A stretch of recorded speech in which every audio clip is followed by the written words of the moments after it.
On a night so unnaturally still that even the stray dogs of the town had retreated into uneasy silence. A night where the wind seemed to hold its breath, as if afraid to disturb something ancient lurking in the dark. I found myself standing at the rusted iron gate of an old abandoned house that had long ago earned a reputation not through stories told loudly, but through the things people refused to say about it. And although I had arrived there half out of curiosity and half out of a poorly thought-out attempt to impress my friends, who, I should mention, had very conveniently decided to stay back and support me emotionally from a distance, I immediately felt that subtle creeping sensation at the back of my neck, the kind that makes you turn around even when you know there's nothing there. Yet you still check because something deep inside you insists that maybe, just maybe, this time there will be.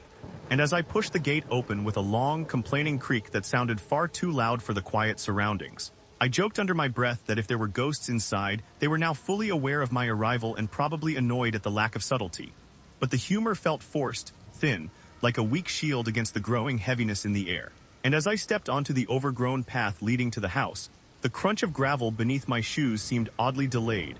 as though the sound was trying to catch up with me rather than happening naturally, which I dismissed at first as nerves. Because surely the alternative, that the place itself was somehow out of sync with reality, was not something I was ready to accept so early in the night, and yet the closer I got to the house, the more it appeared not abandoned in the usual sense of decay and neglect, but rather paused, frozen in a moment that had never fully ended, with its windows dark yet reflective, like eyes that refused to blink, and its wooden door slightly ajar as if inviting or perhaps warning me not to enter, though I chose, with a confidence I did not entirely feel, to interpret it as an invitation. Because turning back at that point would have meant admitting defeat to a building, and my ego, fragile as it was, could not allow that, so I pushed the door open slowly, expecting it to resist, but it gave way far too easily, swinging inward with a soft sigh that sounded almost relieved. And as I stepped inside, the temperature dropped noticeably, not the refreshing cool of night air but a damp, clinging cold that seeped into my clothes and settled against my skin, making me shiver involuntarily, and I muttered something about broken windows and poor insulation, again attempting humor, though the house did not seem amused because the moment I spoke, the sound echoed strangely, stretching out just a fraction longer than it should have, like my voice was being pulled deeper into the building. And for a brief second, I had the unsettling thought that something inside had heard me and was listening closely now, waiting for me to say more, and naturally, I decided that silence was the better option, which is how I found myself creeping through the hallway like a burglar in a house that did not belong to the living, carefully stepping around debris that seemed oddly arranged rather than scattered, as though someone, or something, had placed it there intentionally. And I noticed then that despite the layers of dust coating most surfaces, there were certain patches on the floor where the dust was thinner, disturbed, forming faint trails that did not quite resemble footprints but suggested movement nonetheless. And while a sensible person might have taken that as a clear sign to leave immediately, I, being committed to my poor decisions, followed one of these trails into what appeared to be a living room, where an old sofa sat facing a fireplace that showed no signs of recent use, yet the air around it felt warmer subtly, like the lingering presence of a fire that had gone out not long ago. And as I approached it, I heard a faint sound behind me, something like a soft chuckle, barely audible yet unmistakably human in tone, which caused me to spin around so quickly that I nearly tripped over my own feet, only to find the hallway empty and silent, and I laughed nervously, saying out loud that I was just imagining things, that my brain was clearly trying to entertain itself, though the laugh died quickly when I realized that I had not been the only one laughing, because a second, softer echo of it lingered just a moment too long, as if someone else had found my fear amusing. And that was when I began to understand that whatever this place was, it did not simply exist, it interacted, it responded, it played. And I, without fully realizing it, had become part of its game, which was both fascinating and deeply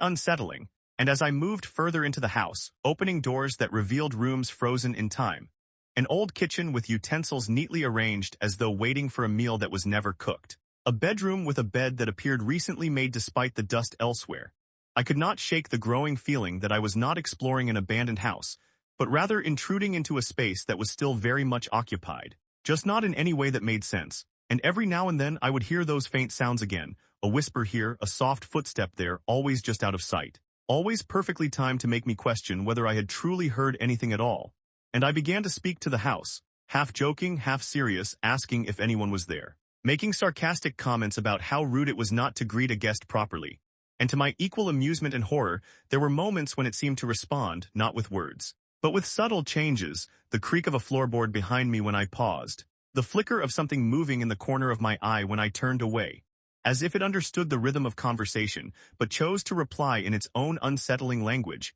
And despite the fear steadily building in my chest, there was also a strange sense of companionship forming, like being in the presence of something mischievous rather than purely malevolent, something that enjoyed the interaction, that found humor in my attempts to stay brave. And perhaps that is why I stayed longer than I should have, why I continued deeper into the house until I reached a staircase leading to the upper floor, where the darkness seemed thicker, heavier, almost tangible, and I hesitated there, finally feeling the weight of the situation pressing down on me. Because whatever playful curiosity the house had shown so far seemed to fade as I looked up those stairs, replaced by something quieter, more watchful, as if I had reached the edge of a boundary I was not meant to cross. And for a moment, I considered turning back, leaving while I still could, making a joke later about how I had totally explored the whole place. But then I heard it again, that soft chuckle, this time from above, clearer, closer, and undeniably inviting, and I sighed, shaking my head at my own stubbornness as I muttered that if this turned into one of those stories where I disappear mysteriously, I would personally haunt myself for being so predictable. And with that, I placed my foot on the first step, unaware that the moment I did, the door behind me slowly, silently closed, sealing me inside a house that was no longer pretending to be empty.